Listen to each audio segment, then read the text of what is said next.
So let's take a look at some of the things that we can do with a string in Java.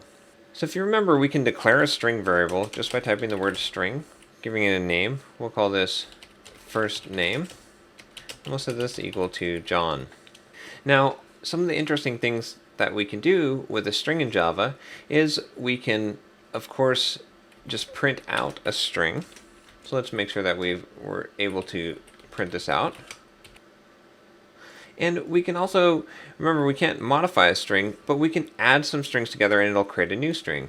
So I can use the plus operator to actually add strings together. So I could set first name equal to first name plus space Sanmez, and I'll add my last name onto here. Of course, the variable name is not very good anymore, but you can see that I'm adding two strings together to get a third string, which we're assigning back to the first name.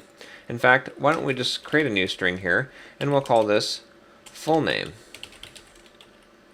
So now the full name variable is equal to the first name plus last name.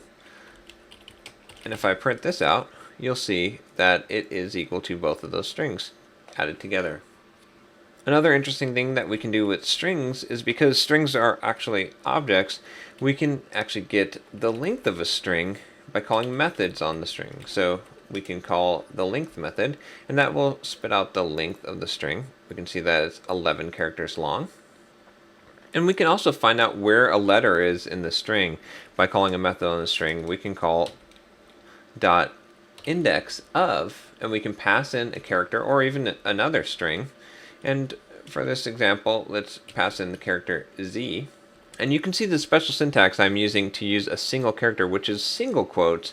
This is something that Java interprets as a single character. A string is always in double quotes, but a single character, if you want to treat it like a character, is in single quotes. So we're going to find out what index or what number count starting from 0 would the Z be in this string. And you can see here it's the 10th. So 0, 1, 0, 1, 2, 3, 4, 5, 6, 7, 8, 9, 10.